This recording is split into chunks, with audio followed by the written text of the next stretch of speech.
what happened is in the first year, we exploded. We had one trailer together, then we had a trailer each, then we put 4 employees on. And what had happened, like 12 months, that's huge growth from 0 in a 12-month period.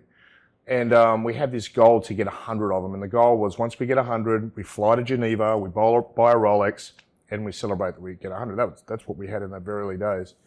And the employee model literally nearly threw us out of business because when it rained, they wouldn't get out of bed, they'd watch a movie. They got drunk on Friday, they wouldn't turn up on Saturday. One of the girls got pregnant and completely left the business. You can't blame her, but we didn't think of any of that stuff. So now we're in a position where we had to go back to one trailer. This is the short version, but we ended up going back to one trailer. 4 of so there was 7 in total. We went back to 1, and then there was the other trailers left on a mate's property. And I was like sick in the stomach thinking, I don't want to do that again. We've already done that. And we just happened to be going through a franchise convention, and we meet this guy, David Mitchell, who is just one of the best people ever. We became really close over the years.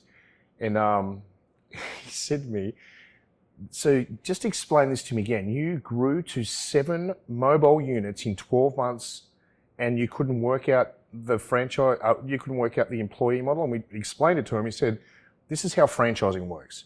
Someone will come in. You've duplicated your business 6 times from that original one.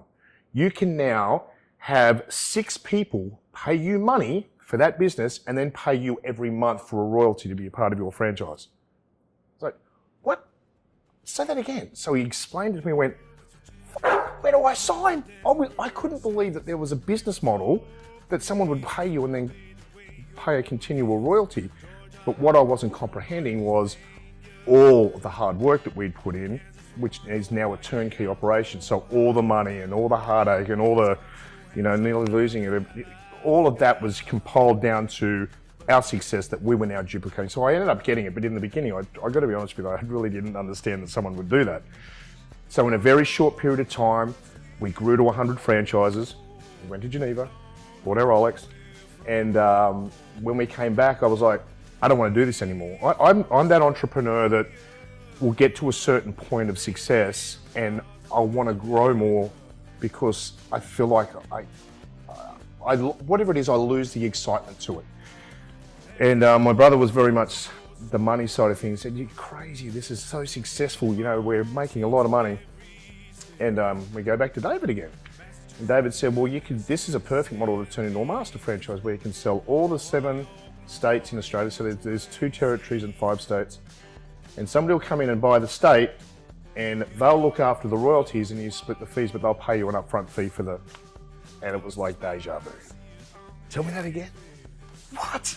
So now we've got these 7 guys looking after the country, looking after the franchisees, and we're looking after these 7 guys. And I think the value in that, we grew rapidly because we now had entrepreneurs on this level all working together on how we could actually grow in different areas of their life that they'd grown as an entrepreneur, contributing to this one business. That was a very, very exciting time of the business for sure. So that was rapid growth on two particular levels. But I still believe I washed dogs for 6 years and I could have stopped after the 2nd year. The reason I did it is I was still playing local football, which I really loved, and people saw these 2 big footballers washing dogs and other blokes were like, they can do it, I can do it. So we were doing what they were going to do rather than sort of saying, okay, well, we've done it now and we're going to be in management and sell the franchises. They were getting into a company where the owners were still doing the manual labour, and I think that had a big impact on how that